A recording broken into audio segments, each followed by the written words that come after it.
Good morning, everyone. As always, place your cross on first. Why? Because you are a follower of Christ. I feel like I was running a little late today. Hit the snooze button of 250 times, but I was like, I gotta get this word out here too. God be with me. Let us pray. Our Father, which art in heaven, hallowed be thy name. Thy kingdom come, thy will be done, in earth as it is in heaven. Give us this day our daily bread, and forgive us our trespasses, as we forgive those who trespass against us. And lead us not into temptation, but deliver us from evil. For thine is the kingdom, the power, and the glory forever. Amen. There's somebody in the Bible that a lot of people often overlook, and that's Elijah. He was important because it said Elijah come first, then Jesus. And if you read the story of Elijah, you see all the great things the Lord performed through him, and you'll understand. It's like God trying to bring you back to remembrance. Let's start reading first some of the miracles some of the wonders that Elijah performed. Chapter 6 of 2 Kings. And the sons of prophets said to Elijah, Behold, now the place where we dwell with thee is too strait for us. Let us go, we pray thee, into Jordan, and take thence every man a beam, and let us make us a place there, where we may dwell. And he answered, Go ye. And one said, Be content, I pray thee, and go with thy servants. And he answered, I will go. So he went with them, and when they came to the Jordan, they cut down wood. But as one was felling a beam, the axe head fell into the water. And he cried and said, Alas, master, for it was borrowed. If you read Leviticus and you see what the laws and statutes are, you'll kind of understand what's happening here. And the man of God said, Where fell it? And he showed him the place, and he cut down a stick and cast it in there thither, and the iron did swim. Therefore said he, Take it up to thee, and he put out his hand and took it. A stick, and the iron had swum back to the man. This man had so much faith that he didn't ask anything. He just did it. Mm-hmm. Don't you want that kind of faith? Mm-hmm. That you got so much faith that God works miracles and wonders through you without you even saying anything, just doing it. Then the king of Syria warred against Israel and took counsel with his servants, saying, In such and such a place shall be my camp. And the man of God sent it to the king of Israel, saying, Beware that thou pass not such a place, for thither the Syrians are come down.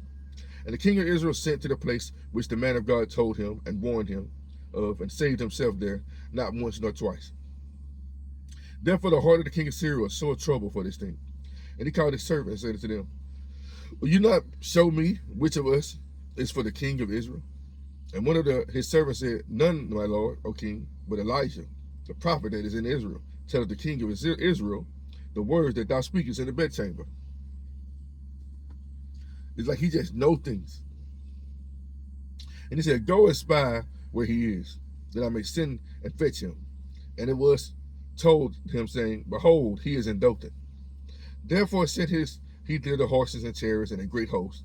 And they came by night and compassed the city about.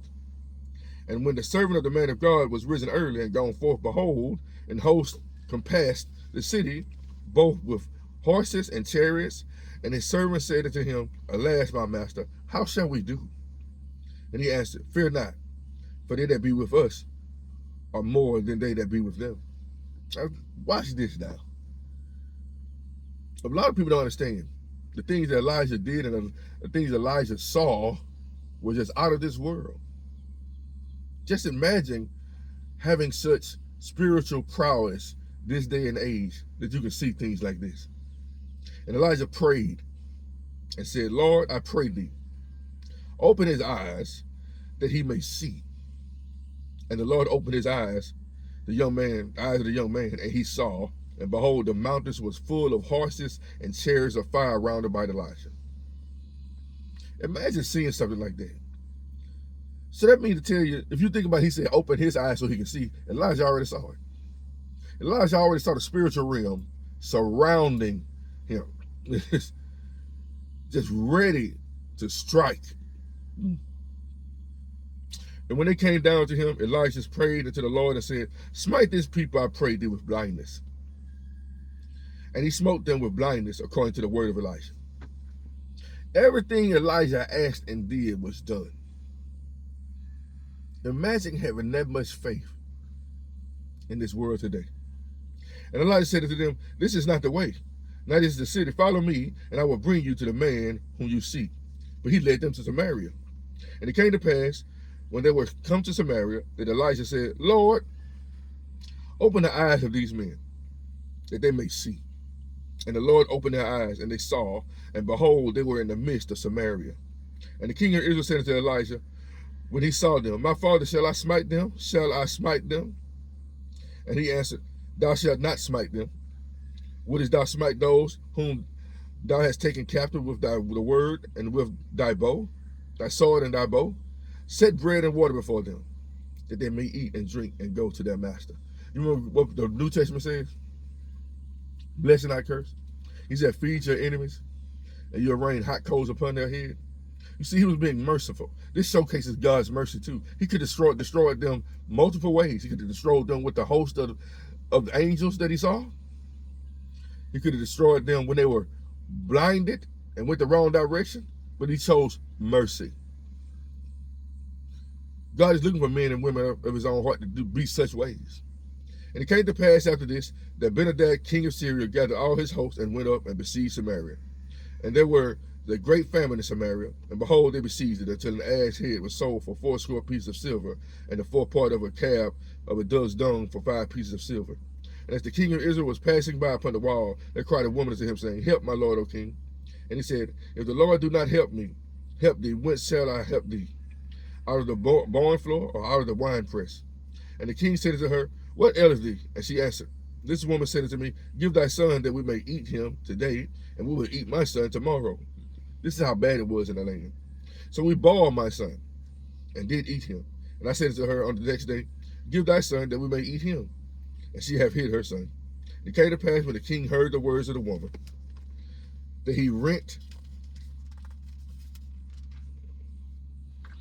his clothes, and he passed by upon the wall, and the people looked, and he behold, and he had sackcloth with him upon his head. Then he said, God, do so and more also to me, if the head of Elijah, the son of Shaphat, stand on him this day. But Elijah sat in his house, and the elders sat with him. And the king sent a man from before him, but the messengers came to him, and he said to the elders, see ye how this son of a murderer have sent to take away my head? Look, when the messenger come up, shut the door, and hold him fast at the door. It's not the sound of his master's feet behind him. He knew stuff, boy. And while he yet talked with them, behold, the messenger came down unto him, and he said, behold, this evil is of the Lord. What should I wait for the Lord any longer? Why should I wait for the Lord any longer? Read the rest of it yourself. But just wanted to give you some insight on the man Elisha.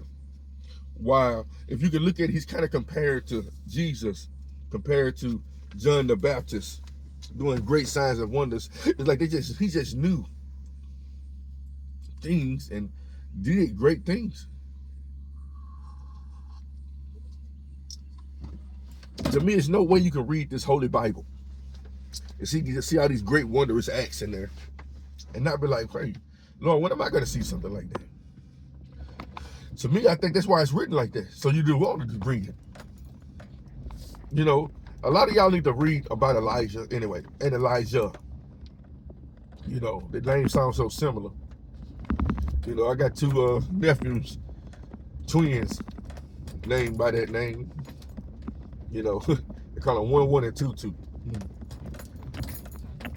1, 1, and 2, 2 in the Bible were powerful in the Lord, strong in the Lord. And they just came out of nowhere. You understand? There were prophets in the land and everything like that, but when Elijah came, they wreaked havoc on the kingdom. You know, and they were great. They were like, if you watch Lord of the Rings, you might can see who Gandalf was modeled after. Elijah didn't play the radio. Elijah didn't play the radio. I remember the story right before that. Elijah, a man that came that wasn't even a child of Israel to be healed of leprosy. And Elijah told him to go wash in a pool. Sound like somebody else did something like that. Somebody else did something like that. Who else did something like that in the Bible? Jesus Christ. But the man was like, why should you can do it right here?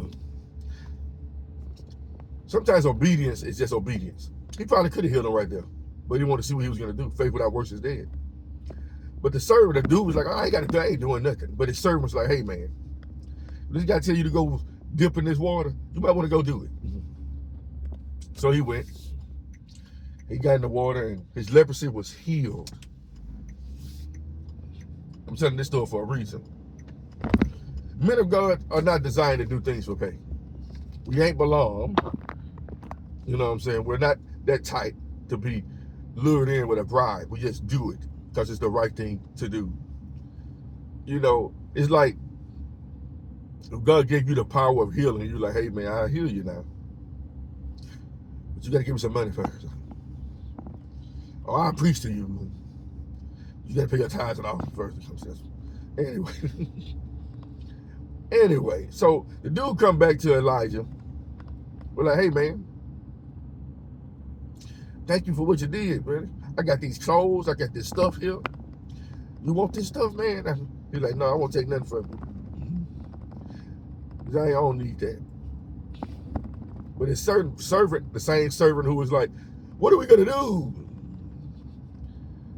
Chased the man down and said, hey, my Lord said, give us some of this stuff, man. So he gave him some of the stuff. And he went back.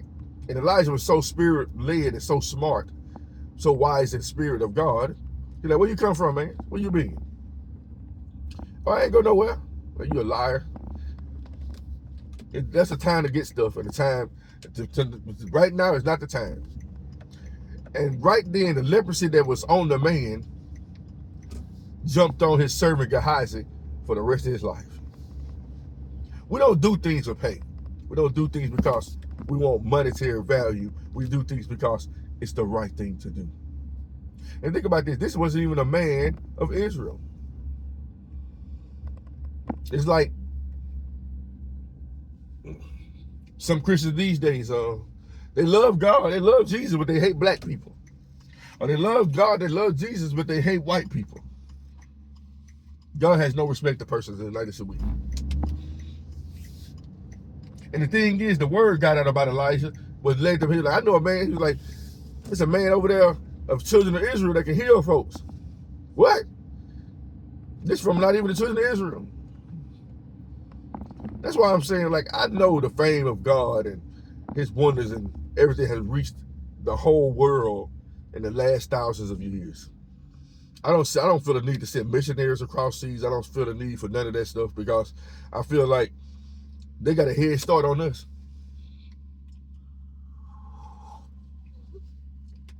And that America, you know, America is not even in the Bible. It's not even spoken of. But a lot of those places that's over there right now have been spoken of. Ethiopia. All those places over there been spoken of. I'm sure they got the word way before us. I believe they just totally rejected God. But anyway, back to the story at hand. Elijah was so powerful in the Lord and had so much faith. First of all, you got to understand how he got the power. He was like, he was meeting, he ran into Elisha, and he was like, oh, hey, I want what you got, man. He's like, I want a double portion of what you got. He's like, well, if you see me ascending to heaven. But he had already cast his mantle on him. He knew he had the faith to receive the power. He said, if you see me ascend into heaven, and you see the chariot pick me up, you get a double portion of what I got.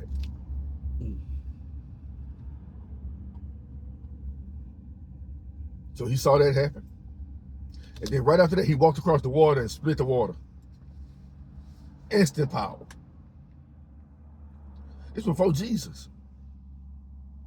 And I believe there are some people that are, I believe not every miracle and every sign and wonder is mentioned in the Bible. Reason why I say that, because the Bible even said, if all the acts of Jesus were written in the Bible, no book could contain it. So Jesus did way more than what we saw. And you got to put two and two together. I'm sure Elijah did way more than what we know. They just put a few tidbits in there because nobody's full of life stories in there. Even Christ's full of life stories not in there. There are many years of his life that are missing. And I just questioned, I was like, what happened from this point to that point? What was he doing? It doesn't matter. It doesn't matter. God didn't want to put everything in there, just like he didn't put everything in there. He didn't put in there how he made the angels. He didn't. He didn't put none of that. I guess he did. Let there be light. You understand? But you know, it's a lot of things that's not there. But those things that are there, they should. I'm just saying, like, you mean to tell me Hollywood makes movies about Lord of the Rings, Harry Potter, vampires, witches, warlocks, and they just leave Elijah just on the back burner. Like, you got to think about it. Let's leave them out there. They're irrelevant. I believe they're very important.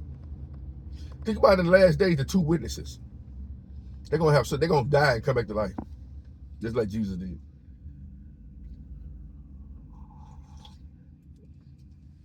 Why am I bringing this up? When God says seek heavenly things and all else will be added to you, seek first the kingdom of heaven. Think about what happened with Elisha. He was working for us. He was just tilling the yard and stuff. And he saw Elisha. He was like, man, I'm going to follow him. But the thing is, God said, I told somebody to take your spot. You know, just the story of Elijah alone was just full of healing and miracles. And like I said, I'm sure he did more than that, man. Like when he called on the Lord, and the Lord rained down fire on that offering that was soaked with water and burnt it up, and the false prophets. You see, we done fell a lot away from what we're supposed to be. I'm telling you, as a whole Christian faith, we have fell off. I'm telling you, man. And I'm just saying, personally, I read that, I want that. Ever since I read that double portion, I want a double portion of whatever they got. I want a double portion too.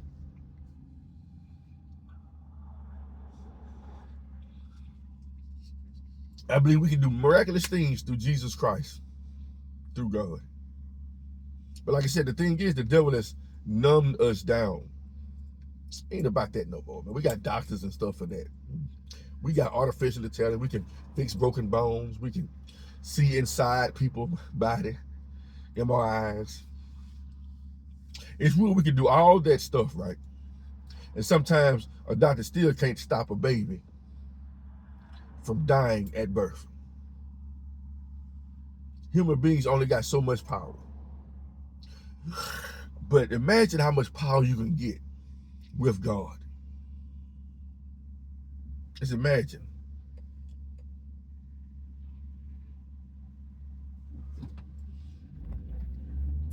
How much power you can get with God on your side.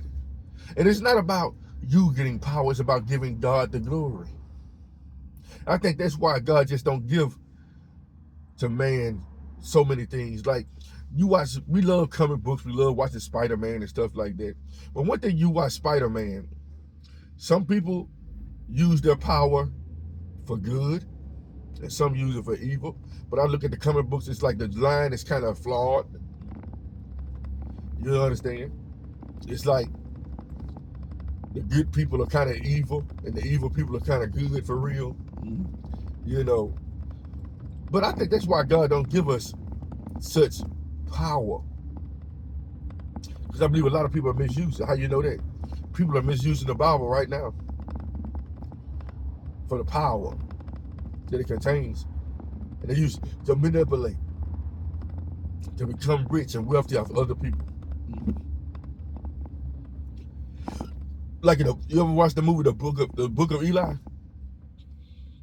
He's like, I'm looking for this book. I'm looking for this book. I want this book so bad. I want this book so bad.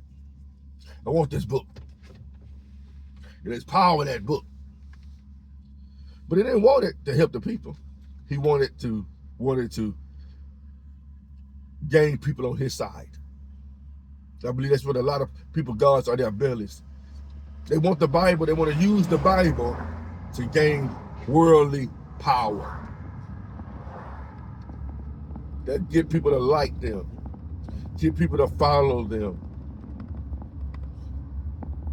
And I believe some of them truly do love God. But they forgot what it's about. You know, you got to read the Bible. Freely you have received, freely you shall give. You know, most people would have, like, when he gave him the garments and stuff like that, when he offered Elijah that, but like, I don't see nothing wrong with that. I would have took it. You see, that shows the difference from us and them. I would have took it. Just like you hear people be like, well, if the man of the house wife wanted me, I would have slept with her. You see, that shows the difference between us and them, the chosen ones. But also, chosen ones make mistakes too. David. And I think David wouldn't have made that mistake. Like, even what Spider-Man says, with great power, Peter Parker, comes great responsibility. Do you think if David, I'm just saying, if David wasn't king, he probably would have never slept with Uriah's wife, Bathsheba. Just think about it. You the king. Nobody, you can't just, okay, let's say I'm a regular human being, right? And I see a fine young lady. I just be sitting outside on my porch one day and she just got the windows open to her house and she bathing. And I'm like, I tell my homeboy, hey man, go get her for me. Who are you? That's power. That's using your power to get what you want. Man, a regular person be like, what? Man, you know that so-and-so wife, he gonna beat your ass, boy. You know? But power, okay. Hey, the king desires to see you. The king? Okay. Come on in. Takes two to tango. Maybe she feared the king. But maybe she just fell into lust just like the king did. Maybe she was bathing there for the king to see her. Who knows? But with great power comes great responsibility. I think God's looking around right now like, who can I give this power to? Are you going to be like the rest? Like even me. I tell people all the time, I'm scared to get riches. I really am. I hear people talk all the time. What you do with $1 million? You'll be surprised what people say. I don't know what I do. Hopefully, God's by my side so I can do the right thing. I ain't never had such money. Just imagine if you had money and the power. Like, I wonder why, like, you rarely see a king in the Bible with spiritual power like the prophets or Elijah. Because I think it's like too much. I can't get somebody too much now. I got to give them one or the other. Which one you want? I know which one I want. Which one do you want? You want spiritual power? Or you want financial gain? Financial gain seems to be the thing that make you happy in this world. You know, you can set it out. You can even throw family reunions. You can do things. You can give to the poor a little bit more.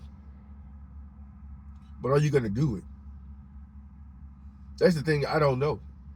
I know I help a random stranger out here and there. I'm sure everybody does. You understand? But what do you do with that much money? Like people like, man, if I won that $500 billion, what would you do? I read one about one dude gave all his away to charity. I don't think I would give anything to charity. I believe if God put it in my hand, it's for me to do with it. Not to pick a name for myself. You ever heard of, they got people called venture capitalists. They invest. They help other people out. Or I think I would have an alias. I ain't gonna lie to you, me personally. I don't want nobody to know who I was. I'll make up some kind of organization or something that's not called by my name. And just help people out. I think I would. You know. But the thing is, you gotta have wisdom for that. You can't just give everybody money and think it's gonna fix them. You might hurt some folks. So I don't think that's why I know money ain't the answer. So I would rather have spiritual power than money. Don't really think about it. Like you remember as a kid, people ask you that question, like, what would you do if you had $1 million? If you won a lottery, had such a lot of money. I would give all my family members a house. I would buy all my family members this. I would do this for them. That's a child, like, that's how childs think, children think. But when you became a man, you did away the things of a child, right? And as you maneuver through life, you see there's certain people in your life you can't just give money to. You can't just be like I listen to people. I see what they say they're gonna do with their money. And I'm like, I don't think money would be the thing for them. I believe I can give people startup costs for their businesses, come to me with a plan. And some people I might just help randomly because I led by the Spirit. But who knows for real? These are just hypotheticals. But watching people, would you though? You can't you think just handing out money. What's that movie Bruce Almighty? And he just gave everybody everything they asked for. He wanted to take God's position. And he just yes to everybody. And the whole world went into turmoil. Or he moved the moon, right? Not knowing the moon is set in place for a reason. He moved it so he could have a great sex night. And he caused the tides to shift and all kind of problems to happen. To me, to truly utilize God's power, you got to be in tune with God. To go where he wants you to go, to say what he wants you to say, to do what he wants you to do. Because if you're doing it on your own and what you want, you're going to mess up. And I felt that's how Elijah was and Elijah.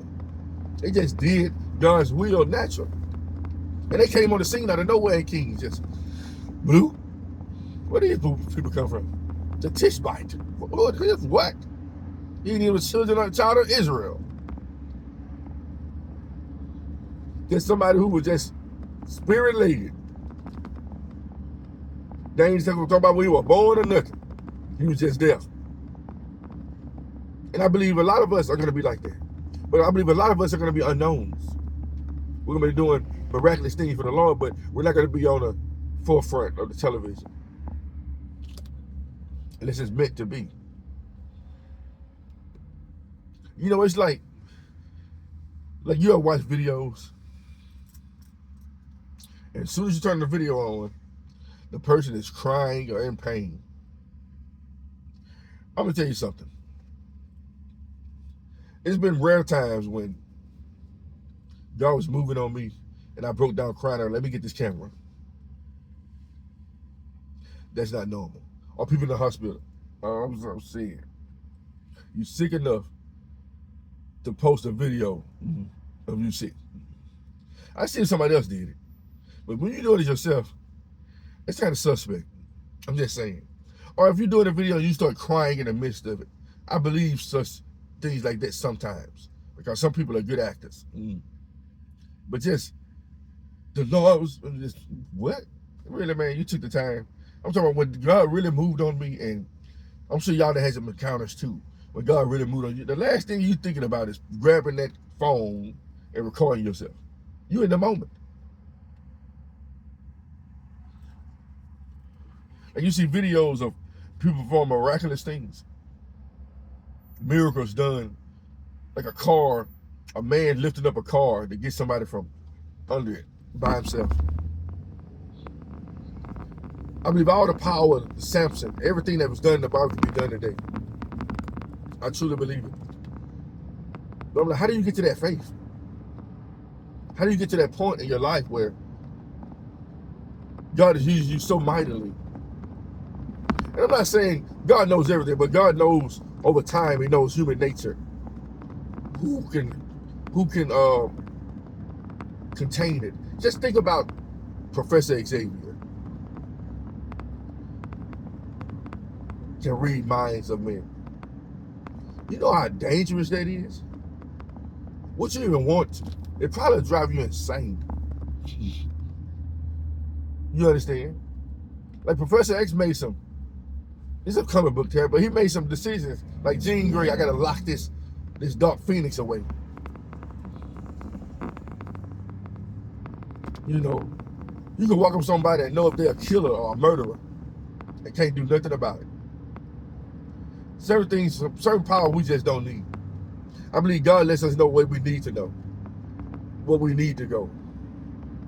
But just think, being able to see the spiritual realm, being able to see what's going on in the heavens when nobody else can but you. That's what Elijah. Imagine knowing that. What would you be scared of? Nothing. If you read Elijah and Elisha, they were some smart alecks too. They'll say some smart words to somebody real quick. I ain't really got nothing to do with you, man. Look how they talk to Ahab. Be like, well, whatever Ahab. Talk to them like they weren't the king at all. Talk to them like a regular person. And a lot of prophets talk like that. Like, whatever, king. Knowing that God is for you like that.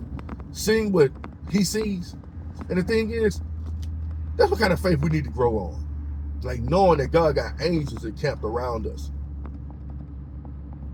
You know, like we start worrying over dumb things. Like me, I'm gonna use myself for example. I work in the office. I know how much money coming in. I know how much money going out. I'm like over a lot of that stuff. You understand? I really am. And the thing about it is, it makes me worry. Like, is my job gonna still be here? What am I gonna do? I'm for real, it bothers me. Like being over the accounting in the Bible. I mean, not in the Bible, at my job. Like, golly, man, I don't know how we're gonna make it. But that's the crazy thing about it is, time and time again, I watch God show up and show out. Like out of nowhere, a major job will show up and get us paid right then and make ends meet. So I know it, but it still causes me to worry. And I want to do away with it. I'm like, man, because you know, jobs fall. I'm like, what am I going to do if this job don't work out? I've been so sustained, but we all do it. Even though the Bible say don't worry, we all do it. But just imagine reaching a point where you have no worries. Even in the Bible, it says it's going to come a time when you don't have to ask, when you won't ask God for nothing. You got to understand what that, to me, that means. You're so content. You're so humble. You're so strong in faith that you live second by second, moment by moment, minute by minute, hour by hour, day by day. You're not worried about tomorrow. Sufficient of the day is the evil thereof. And I think the more we try to project ourselves in the future and try to see things from our perspective, like trying to plan ahead, we're going to cause ourselves to worry and think too much. And I'm guilty of it. I think everybody is. The Bible says a lot of things that we shouldn't do. You know why I said? Because he know we're going to do it. He said because he know we're going to worry. He know we're going to doubt. Like most people be like, I ain't double-minded. I bet you there's not a soul in this world that has not been double-minded. If you've been married, you know what I'm talking about. Why did I marry this wolf? Or why did I marry this man? Everybody's been double-minded. Even when you leave a job and go to another job, you're like, did I make the right decision? That's double-minded. Shoot. So it's double-minded when you're trying to be like, I want to eat Burger King. You get the Burger King. No, I really want to check us. That's just something, a part of life. But I believe the closer you get to God, the less time you worry about any of those things. Think about God said don't worry about the eating. How many times do a husband and a wife get in the car and argue about what we're going to eat today? And we all Christian. What we eat today, baby? What do you want to eat today? Well, I kind of want Waffle House. Okay, we're going to Waffle House. No, I don't really want Waffle House. I want barbecue.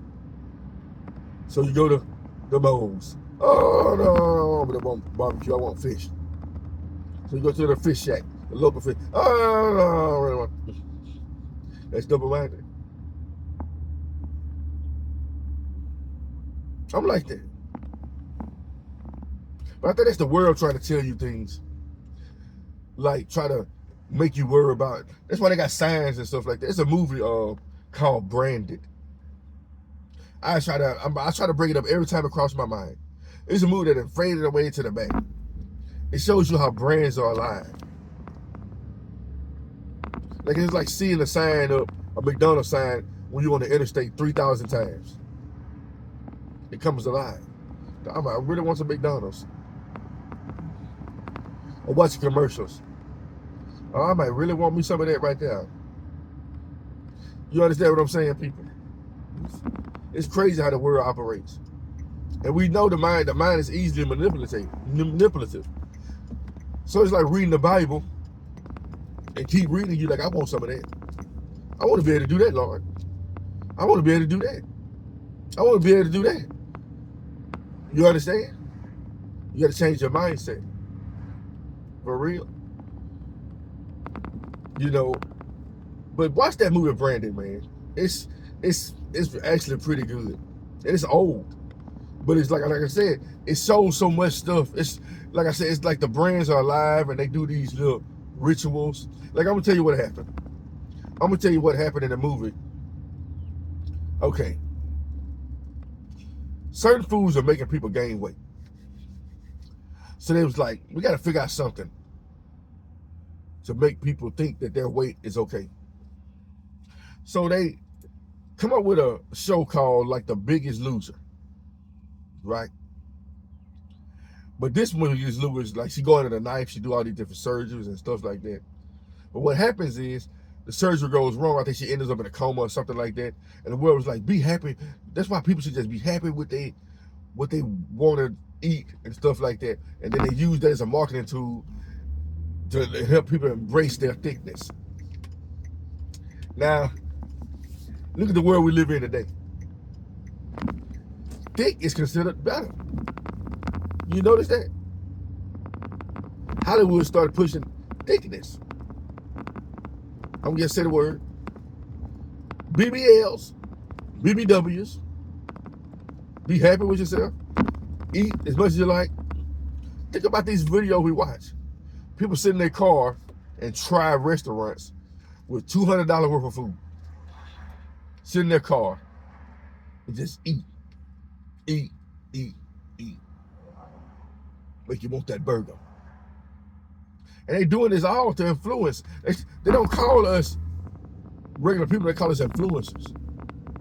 I'm an influencer, whether I want to believe it or not. I'm an influencer by putting these videos out there. I'm trying to influence you to go to God. And we all are influencers. Like people like, I don't like using the word narcissistic. They be like, you gotta watch out for narcissists. In reality, I'm a narcissist too. I'm a narcissist for Christ. All narcissists ain't bad. It's just a characteristic that they make bad. Everybody is. Who doesn't do things to convince somebody to do something at one point in time in their life for your own benefit? Who doesn't do that? Everybody does. Every human being. Do you think David was a narcissist for having another man's wife? I'm sure that was narcissistic. That whole thing, narcissistic. But he was chosen by God. You gotta be. You don't think it was narcissistic of Elisha to be like, hey man, get all your prophets, like he know he's gonna win. Get all your prophets, and I'm gonna be here too. We're gonna pray to. I'm gonna pray to my God. You're gonna pray to your God. You're gonna see what happens. If that is narcissistic, knowing you're gonna win the battle, knowing you can't lose. Oh, he was evil. People, I look at things from a whole different perspective than most folks, and you should too. We are not the norm. Like I want to see. Like sometimes I look at the sky. I'm like, Lord, just show me something. But you know, sometimes when I least expect it, I was talking to a guy years ago, and I had went back to the town where my ex-wife and kids were, and I was trying to make things work. And he was like, man, why are you giving up? I'm like, I got no choice. I'm not really giving up for real, but I'm like, I have no choice. This is what the person wants. You can't force anybody. And I think that's how a lot of people are. But I understand where he was coming from. But we were sitting outside, and out of nowhere, this great sign, and it was like we saw a plane was going regular like this. Then it turned and took off with a big flash of light on it, just mid-air. Both of us saw it. I'm like, did you see that? I'm like, what in the hell was that? If I look back at it now, I'm like, maybe that's my sign to take off. But you'll see random stuff out of nowhere that makes absolutely no sense. I believe we all see signs and wonders. It's just a lot of us try to block it out like we didn't see it. Here lies the issue. We'll see miracles, miraculous things. It's just a coincidence. I don't believe in coincidences. You ever have a feeling like, let's say you're walking down the steps, right? I'm sure everybody had this feeling. You walking down the steps, you have a feeling you almost fell and bust your head wide open. You ever had that happen to you? Like something stop you from busting your head wide open. Like you knew if you would have slipped right there, you would have bust your head wide open. Or like a baby have a near miss on the edge of a corner of a table. You don't think that stuff coincidences? Sometimes the baby do fall. But sometimes it's like the baby just dodged death. And there's nothing you can do about it. You weren't quick enough, you weren't close enough, but the baby just whoop and barely missed the edge of the table. Miracles, signs, wonders. I believe we just got to open ourselves up to the spiritual realm. And I'm going to tell y'all something about that though. If you want to see angels, be prepared to see demons too. You can be walking around like a Constantine. Think about it. That's truth. Witches and warlocks live the world. People do all kind of things in this world. Voodoo priestesses, Eastern stars,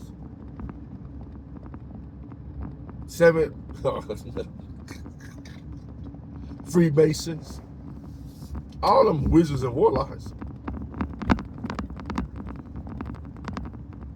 But it's crazy how people can watch a movie like, it's just a movie, but I don't believe in stuff like that in real life. That's why I be like, man, people be like, man, I can't watch scary movies. Life is even scarier. You do know that, right? Real life is really, you be watching these, like women like watching these shows about serial killers. Man, don't tell them how many serial killers there are in the world. Serial rapists, serial pedophiles, serial liars, serial this, serial that. You see what the cartel does to people? strip their body up and just hang them from the interstate. So the other world can be like, look at this. Don't mess with me. In a world like this, you need God to protect you. Because you can't protect yourself. You know, like I said, it's a lot of people that buy guns and guns, got a storehouse full of guns, never going to use them. A lot of people that practice martial arts, been practicing martial arts for 50 years just to do what? Just to say I know karate. Never drop kick nobody in the face at all. I'm going to tell you straight up. If I was learning karate, I want to drop kick somebody. I'm just being real. I know I'm supposed to turn the other cheek, but I ain't learning karate for nothing. I gotta test this out. Let's pop. Oh, forgive me, Lord. Just like the Bible, I'm not doing this for nothing. You're not doing this for nothing. You're not reading the Bible just to be like, I know the Bible. I know it backwards and forwards. You know, there are people out there that can read the Bible backwards and forwards, but ain't never healed or did anything. Know it backwards and forwards. Which brings me back to the book of Eli. Eli said something towards the end of the movie. He said, I got so caught up in trying to protect the book and stop people from taking the book from me, and I forgot about a little bit of things that's in it. That was deep. If any movie should have won an award, it should have been Sinners. It should have been a book of Eli. To me, Sinners is a fake Dust to Dawn anyway. All right, movie, but you know I watched Dust to Dawn 3,000 times in my life. Sinners, like people like, I didn't like Sinners, especially Christians. I didn't like because they made fun of the Lord's Prayer. If you don't truly have faith, the Lord's Prayer means nothing to you. Think about the boy. You don't think the devil knows the Lord's Prayer? People act like the devil can't quote the Bible. Christians are stupid. He used the Bible to misquote and do things like that all the time. Oh, I'm a Christian. I can't watch this. It's making fun of the Bible. No. Satan been making fun of the Bible for a long time. So yeah, but that dude was really spirit-filled. Like Elijah. Imagine if that vampire was going against Elijah. That vampire would have lost. Or Samson. They're like, you know I'm immortal. Heaps upon heaps would have bought on Jack Daniels. Like, what? Man, come on somewhere, but you ain't immortal no more.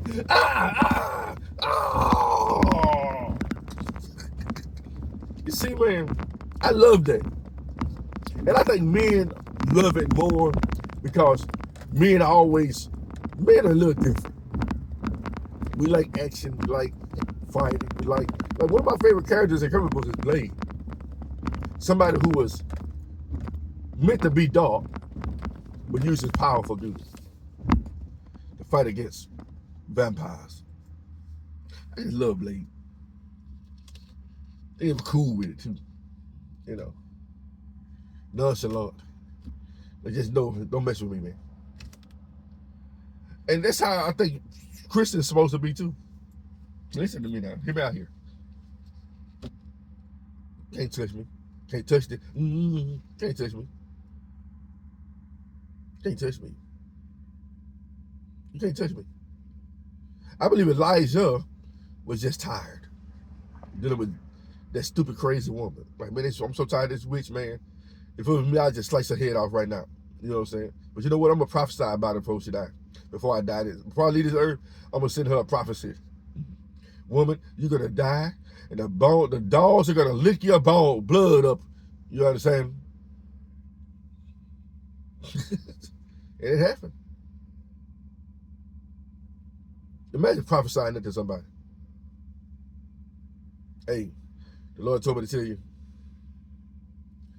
And people be like, I hate when people tell me the Lord told me to tell you something. Well, I like when people say it. At least they trying. It's just, y'all ain't even trying.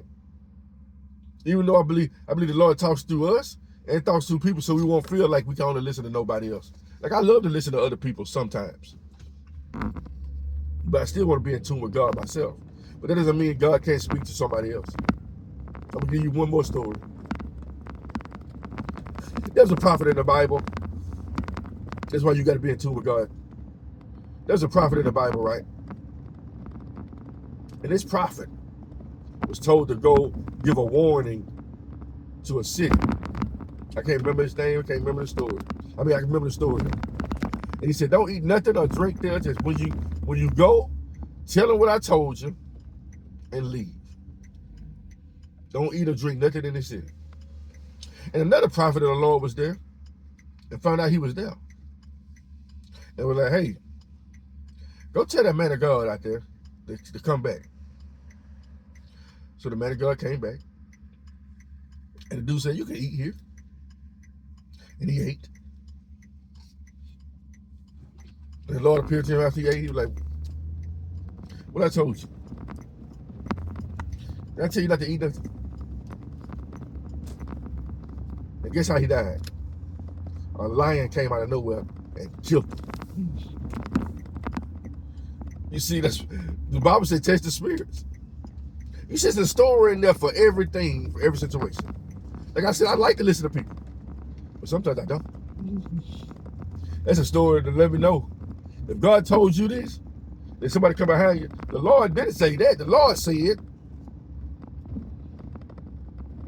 And he was a man of God too. I'm like, how did that work out? But I think stories like that in the Bible of this, that's, you know, you test the spirits. Test them.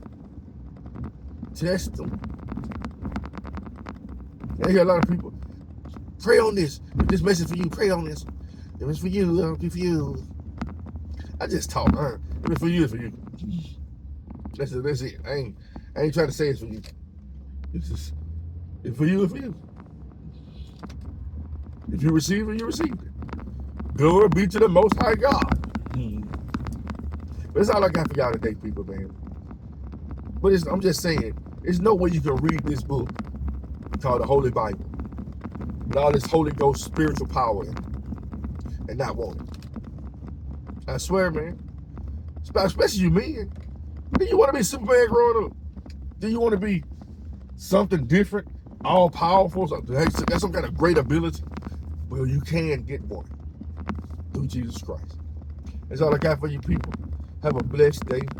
Put God first. If you haven't given Jesus Christ all of your life, I advise you to do it now. Start the process and be blessed.